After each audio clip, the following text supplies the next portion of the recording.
Hello, my name is Kent Bine. I do the Voices of VR podcast, and I'm really happy to be here at the Gatherverse today talking about Sensemaking frameworks for the Metaverse and XR ethics. It's the first time I've got the chance to talk about the Metaverse, and this is how I start to think about what it is and where it's going and how to think about it from a lens of XR ethics.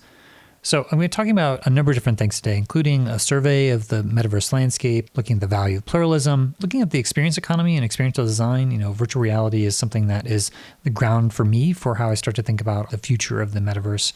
Then looking at XR privacy dilemmas, context and rights. And the last four sections are going to be talking about the impact of these big companies, everything from the laws and culture, skewed demographics, and then the need for responsible innovation and the tech pacing gap challenges. So let's do a survey of the metaverse. So Tim Sweeney at the SIGGRAPH 2019 talking a lot about the open metaverse as a real-time 3D social medium where people can create, engage, and shared experiences as equal participants in an economy with social impact. So Matthew Ball has been writing a number of different essays over the last couple of years. His definition is that the metaverse is a massively scaled and interoperable network of real-time rendered 3D virtual worlds which can be experienced synchronously and persistently by an effectively unlimited number of users with an individual sense of presence and with continuity of data such as identity, history, entitlements, objects, communications, and payments. So taking the concepts of the virtual world and adding all these other aspects of persistence and interoperability. So he's got a framework for the metaverse that I'll start to break down here in a little bit, but I wanted to take a step back and think about how I start to think about how all these things are tied together. So for me, a good ground is Lawrence Lessig's pathetic dot theory, which is just essentially a way of looking at how there's these collective things of the cultural norms, the law, the market dynamics, and the underlying technological architecture in the code. Now, I like to also think about it in terms of these nested contexts, where at the largest context, you have the earth, and then from the earth, you have the culture, which is within the context of the earth. In the context of the culture, you have the laws, and then the economy, then the design guidelines, and then the network architecture, XR hardware, operating system and code, and game engines, application code, and then finally the user experience. The user experience is where the magic happens once you have all these other larger contextual dimensions all coming together. So this creates a bit of a tech stack where you start to, for me at least, able to make sense of all these different components of the metaverse as different people are talking about it. So going back to Matthew Ball's framework of the metaverse, if you start to break that down, then you can see how it plays out here, everything from the economy all the way up to the apps and experiences. Matthew Ball is not necessarily thinking too much about the ethical framework. I think that's probably one of the reasons why Christopher Lafayette came up with focusing on some of those ethical aspects of the metaverse. Tony Parisi came forth with the 7 rules of the metaverse, essentially expanding on how we start to think about the open web, it being open and interoperable and decentralized control and all these different values. And also that it's hardware independent, that it's not tied to any specific technology and that it's for everyone. HCC has been talking a lot about ways of making sense of this shift from the 2D into the 3D. And so if we map that out, there's different aspects of the user experience and the apps that are being created, but also certainly the hardware that's going from 2D into the immersive worlds, and then also the economic aspects. Mark Zuckerberg is thankfully talking a lot about interoperability aspects of the metaverse, but also these are the different ways that Meta is thinking about the qualities of the metaverse. A lot of it's tied down to different hardware that they're creating, but the qualities of presence, feeling like you're in this other place. They're saying privacy and interoperability. I think they have their own definitions of what privacy means, but certainly moderation are going to be a huge concern when it comes to safe online spaces as well. There are some tenets from a Roblox metaverse, which you start to map out, and that is immersive, friends, identity, robust economic aspects. Microsoft is really focused on the network architecture layer. So Azure and all their backend services is what they're really emphasizing and focusing on. They have aspects of the HoloLens and AltSpace and Minecraft and all their consumer side, but for most of their public talk around the metaverse, it's mostly been enterprise focused. Niantic prefers AR over VR, and they call the metaverse a dystopian nightmare. They're creating a little bit of a false bifurcation of just because it's virtual doesn't mean that it's less valuable than something that's happening in the physical reality. But they're betting on the real world metaverse with augmented reality and creating things like Lightship AR APIs. You start to see how it maps out here. And then Jasmine Roberts is, from an engineering perspective, trying to break down a lot of the aspects of the engines, platforms, backend, protocols, all the different stuff that a developer would need to start to actually work with the metaverse across all these different tools that are made available. And then other folks like Swati Bhatia has a metaverse framework that is trying to cover all these different aspects. And then the XR Safety Initiative has the anatomy of the metaverse, which they start to pull in more ethics and laws and governance and the societal aspects. And Coinbase, talking about the cryptocurrency aspect, for me, there's a lot of speculation and hype that, is still to be determined as to whether or not the engineering flaws within the cryptocurrency is going to be overcome, making it more ecologically sustainable or to prevent it from being overtaken by Sybil attacks. But they're trying to look at the economic layer and also aspects of the user experience and identity, and certainly need a lot of regulatory frameworks for it to be viable as well, to cut down on all the scams that are happening. Avi Bar-Zeev is talking a lot about the 7 verses and having the progression through many different layers, but looking across different qualities of presence and experiences. So there's a lot of spatial metaphors and avatars, people, artifacts, interaction, but privatization and monetization also a key factor. John Radoff's looking at different layers of interoperability for the metaverse that can be broken down like this. And then finally, the 7 standards of the metaverse from Christopher Lafayette is trying to pull in a lot of the things that were missing from the larger technological specifications of the metaverse and trying to look at from a human rights and diversity and inclusion, but also just making it accessible and other ethical aspects as well. So it can start to break it down in this way. I wanted to say a few words about the value of pluralism because as I look at all these different frameworks, it's important to remember that the map is not the territory. So there's a lot of things that are missing. And another way that I like to think about it is analogies in philosophy of mathematics, where there's not a solid foundation for mathematics, in that it's possible that pluralism could be a philosophy of math, meaning that there's insufficient evidence to say that there's one single foundation that's going to be solid for all of mathematics, and that it should be taken seriously that it's possible that there may be several together inconsistent foundations for mathematics. And so in thinking about how that applies here, you can think of the metaphor of lots of people who are blindfolded on an elephant, and they each have a specific insight, but they also have other things being included from them. So each framework is revealing some information about something, but it's also concealing other things. So as I switch between all these different perspectives, then it's important to remember that. Obviously you can break out of that nested hierarchy and start to look at these individual entities.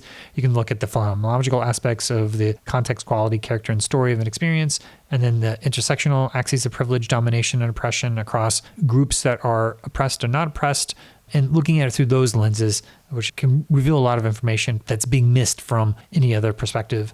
And then different ethical frameworks of seeing how there's consequentialism and deontology and virtual ethics. Each of these are unique ways of how to think through some of these ethical and moral dilemmas. So let's talk about the experience economy and experiential design. When I think about the future of the metaverse, VR technologies is my center of gravity, and I feel like there is a lot of insight by breaking that down. So the experience economy, Pine and Gilmore talked about how we're moving from extracting commodities and making goods and services and moving into staging experiences. So experiences are things that unfold over time. So they're revealed over duration. They're more memorable, visceral, and stimulating all of your sensory experiences. So experience is the process of doing and seeing things or having things happen to you over time. And a quote that I like to think about is in the context of a story where you have a character that's being placed in these situations and characters being revealed in the choices that a human being makes under pressure. The greater the pressure, the deeper the revelation, the truer the choice of the character's essential nature. So you're placed within a context, you're making choices and you're taking action, and there's some aspect of your essential character that's being revealed. That's in the process that's unfolding over time, or it could be in the context of a story. So to simplify that, you have the context, quality, character, and story. So just briefly, the quality, you have active presence, mental and social presence, emotional presence, and embodied and environmental presence. These are all different qualities of presence that are all happening all at the same time, are distinct affordances of immersive technologies. With the metaphor of video games, where you're expressing your agency, with mental and social presence when it comes to the internet, World Wide Web, and social media, you have the abstractions of language to be able to communicate with other people, but also to make sense of the world that it seems plausible, and you can suspend your disbelief to make it feel like whatever world that you're in feels like it makes sense. And then you have the emotional presence of building and releasing tension, film and television and lighting and music that's really engaging your emotions. And then the thing that's really new within virtual augmented reality is that you have this sense of embodied presence, that you're being into place and that you feel like you have an embodiment, and it's stimulating all of your sensory experiences so that you actually feel like you're there. So it's taking action, making choices, emotional immersion, and the sensory experience. So each of the communication media, as we've progressed through oral storytelling and theater to books to film, radio, TV, video games, internet, mobile phone, and VR and AR, each of these are including the previous media and transcending and including different qualities and combining them in unique ways. And so with video games, as an example, you had new ways of expressing your agency. But with virtual and augmented reality, you have new ways of expressing your embodiment and sense of environmental presence within these virtual worlds. So that's the quality. The context, these are different contextual domains, which ends up being a really important concept that I'll be coming back to again and again. Looking at all the different domains of human experience, asking people what's the ultimate potential, their answer, education and entertainment, or hang out with your friends and family. The immersive quality of these technologies are able to recreate a lot of these different contextual domains. And given that, you have different ways of thinking about ethical and moral dilemmas within that context. So in 2019, I did a whole XR Ethics Manifesto, which was trying to map out the range of ethical and moral dilemmas across all these different industry verticals. Lawrence Lessig's pathetic dot theory is really handy to be able to start to think about all these different contextual domains, and whether that's in the nested context, which I talked about already, or the intersecting axes of privilege, domination, and oppression. So you have ableism and sexism and class bias and language bias and anti-Semitism and racism and genderism. So each of these have groups having more privilege, and then there's a domination aspect that has people that are oppressed in certain ways. And so with all these different technologies, what's important is to realize that they may be amplifying different aspects of oppression, especially if you're not including a diverse and inclusive range of folks within a design process. They may not see that they're creating these systems that are actually amplifying a lot of aspects of oppression. So it's really important to recognize that and to include people not only in the design process, but to really listen to folks who are in these underrepresented or marginalized communities, because they're going to be the early warning system to see some of the different gaps that you have within your architectures to make sure that these worlds really work for everybody. So that's the context. You have the story that's unfolding over time. So you have different ranges of making choices and authored narrative, generative narrative, and different structures of how that's organized, and a broad range of how they're able to handle that agency. So the character, just as you think about whose character is revealed within these immersive experiences, if you're watching other people in a story, it's their character that's being revealed. But if it's you in the experience, then it's parts of your character that could be revealed, meaning you're evolving or growing in different aspects of your character, or different feelings or needs that are being met in the phenomenological experiences and what it feels like. All right, so that's the context, quality, character, and story of ways of starting to think about experiential design. Now, let's move on to the XR privacy dilemmas and context and rights, because privacy ends up being a really interesting way of trying to tie all these things together. So when we think about XR technologies, a lot of ways that we think about existing privacy dilemmas is for the context of personally identifiable information, focusing on an individual identity. But within VR, there's a lot of new biometric information that's being radiated from our bodies, and it's all these inferences that are going to be made from that. So you have lots of different physiological and biometric data that's going to be made available. How do you make sense of this? Well, one way is to look at the taxonomy of brain data from contextual data and direct measures of neural function, or direct measures of your neural structure or function. Are there ways that we need to have new laws or regulations to make sure that this doesn't get out of control in terms of having technology that can literally read your mind? But the way I think about it through the lens of the active presence is your behaviors, intentions, actions, and movements, your mental and social presence, and your mental thoughts, cognitive processes, cognitive load, social presence. Emotional presence is your affective state, emotional sentiment, your facial expressions and micro-expressions, and then embodied presence of your stress arousal, physiological reactions, eye gaze and attention, body language, and muscle fatigue. So all of this information that's fused together is essentially painting a picture of what's happening inside of your body, inside of your mind, which is leading to these aspects of neuro rights. So we need to protect our right to identity, so being able to be psychographically profiled, and then our right to mental privacy. So all these different things that are happening all tied together, really revealing what's happening inside of our mind. And then our right to agency, where these subtle nudges that once they have a map of all this, being able to undermine your ability to be able to take intentional actions without undue influence by people who have an asymmetrical amount of information of who you are, what you're interested in from moment to moment. So that's the proposed neuro rights. Then there's a concept of biometric psychography, which needs to be defined within the law, and how to make sense of them from a legal perspective, since at this point they're not really covered in any of the laws. Helen Niesenbaum's ideas around contextual integrity is really important because you need to think about a lot of these things from a contextual perspective. So looking at how information that you may be sharing with a doctor is different than information you'd be sharing with a bank, and that it's not that you need to have an absolute stop from all this information from flowing, that information actually does need to flow, it just is contextually relevant. So how do you define those contexts and make sure that it's appropriate use or not appropriate use? That's the rub. So essentially you have the human rights that are feeding into, like as a soft law, into the governments and the laws. That's also feeding into the ethical design principles. The big aspect here is that the companies have a lot of leverage in terms of how this is all playing out, because they have not only the context of the hardware and the operating system, but all these user agreements in terms of service that's dictating what's going in and out of these different systems, and mediated technologies that are giving them access to these third-party experiences. So if you try to break down all the different aspects of privacy, it's really quite complicated. But the point here is just that there's a lot of ways in which there's a flow from the soft law into the law, and then that is shifting how the companies are changing and operating.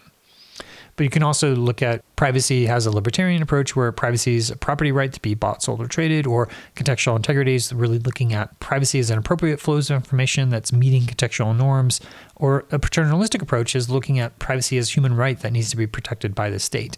So looking at the concept of privacy as a right is something that's been popularized by GDPR and the rights of the data subject of all the different rights that are given. There's the neuro rights that I talked about, and then there's the 10 internet principles and digital rights that are being declared. Then there's the Barcelona Charter of Citizens' Rights in the digital era, and then government of Spain passing the Charter of Digital Rights. So there's a lot of talk about these digital rights, but how do those actually get translated? When you have these human rights principles, you still need to go from the soft law into what the regional laws are. So there still needs to have this translation from these higher order concept of the rights and actually implement them and then be able to enforce them in some fashion. And so Daniel Solove talks a lot about the limitations of this approach of even if you do all these things of declaring these rights, you still have to specify from a legal perspective and then implement it from a technological perspective as well. So there's still a lot of gaps that he starts to map out here in this latest article. A relational theory of data governance is another thing of we're not just single entities, but there's a lot of information that is connected to us from a societal level, and it really needs to take a structural approach of a lot of this stuff, but also move beyond just thinking of us as the individual entities that are not in relationship to other people, because a lot of this information economy is about not only our connections with other people, but also there's a relational dimension to privacy as well that needs to be addressed. And Alfred North Whitehead's process philosophy, for me, is a big inspiration for starting to map out some of these shifts from static concrete objects into thinking about things in terms of the process relational approaches. There's a towards data governance framework for brain data that is also similarly trying to map out different aspects of the soft law of the ethics and the human rights, but also the binding laws. And then from the innovation perspective, what the responsibilities are from the perspective of those companies. The last sections here, I wanted to talk a little bit about the challenges with the economic context here. There's so many different aspects of how these tech companies are driving different aspects of the law and the culture. So ideally, you have the cultural norms and then the law, the market, and then the technological architecture, and then the user, and it's being driven by a democratic process. But what happens when you have an authoritarian government like in China, which is much more centralized authority in the laws, where the government can start to shape the culture based upon what is accepted or not accepted? And then you have the corporate approach where the market dynamics are actually shaping the laws of the country so that it ends up being those who are really wealthy really dictate the laws that are beneficial to them. And then the citizens don't have as much leverage there. And then the last layer, I think, which is I think where we're at now, is this more tech oligarchic level where you have the market dynamics of these big tech companies that have these architectures that then have these other feedback loops that are then shifting culture. So based upon the different algorithms that they're creating, it can have a network effect that scales out and goes viral and really shifts culture really, really quickly. So how do you start to deal with this? So when you look at Lessig's approach, there are all these independent entities, but if you were to weight them in terms of what's really powerful, you have the market dynamics that's much bigger than what's happening with either the cultural norms or the law. So this is kind of the reality of when we talk about this, then there's companies like Meta who are really unduly shaping the XR industry based upon their practices and decisions. Just as an example, trying to grow the VR industry purely through gaming. And so you have these user personas that each of them have a demographic balance between males and females and how much money they're spending. And so they came forth and said, okay, these three user personas of dedicated gamer, play to win gamer, and steady gamer is what developers should be focusing on and is what they've been curating within their story. The challenge that I wanted to point out is as you start to look at the different demographic distributions, the top three that they picked were 74% male, 74% male, and 63% male. So 2/3 to 3/4 male centered, with the other demographics being deprioritized and not really functionally served. So right off the bat, just by trying to quickly grow the VR market, has created these skewed demographics just based upon who they're specifically targeting from these different segments. So what does that mean when it comes to promoting diversity and inclusion and having things beyond this Ready Player One driven by gaming? So they're really focusing on these gamer archetypes. So what happens with these other intersectional identities that may be deprioritized? If this is something that's happening in the economic layer from Meta, this is something that is ultimately going to be up to a lot of what decisions they're making as a company. And people who are outside of that process just need to try to have their voice heard and be included within this process or curation, and even working within Meta itself to be able to help diversify who is making a lot of these decisions. So the last couple of things I wanted to cover here are responsible innovation and the tech pacing gap. So Meta has their own responsible innovation principles of never surprise people, controls that matter, consider everyone, put people first. They're really not industry best practices for responsible innovation outside of Meta's context. They kind of took that phrase and made it mean whatever they wanted to mean. Sally Applin and Catherine Flick did a whole deconstruction of Project Aria, looking at this research project they're doing with putting AR glasses onto employees and having them walk around in public and record everything 24/7 from egocentric data capture. There's a lot of things ethically that were problematic with it, and they analyzed things that should have raised some red flags and maybe even prevented this from happening. And they concluded that a lot of what they were doing was violating their own principles of responsible innovation. And so therefore they concluded that these responsible innovation principles are just being used to ethics wash something that's already being technologically determined to be what they want to do already. So there's lots of other resources when it comes to responsible innovation, from this Research and Innovation Commission that happened from Horizon 2020, from European Commission. There's principles of responsible innovation to step through different processes. There's frameworks and books that have been written about it. Another way of saying it is anticipate, reflect, engage, and act. So if you break down concepts of responsible innovation, you should be anticipating. So looking at things like the XR Ethics Manifesto, looking at these landscape of ethical and moral dilemmas. Meta themselves came up with this series of responsible innovation dimensions. So they've already started to map out some of these different contextual dimensions. They've been focusing on the principles rather than these contextual dimensions, but it's a key part of evaluating these different trade-offs of how to progress and make sure that you're not bringing undue harm for any of these different contextual domains. Again, looking at from an intersectional perspective, the IEEE is a project that I've been working on, putting forth a number of different white papers looking at medical XR, ethics and education, diversity, inclusion, accessibility, and business and finance, and privacy, identity, and harassment and trolling to help anticipate a lot of these different ethical and moral dilemmas. XR Safety Initiative's been putting out a number of different reports, including just recently the XR risks and challenges that's worth taking a look at. And then reflecting, which is thinking about design thinking. What is it that you're really trying to do with the goals of why you're doing whatever you're doing within the immersive technologies?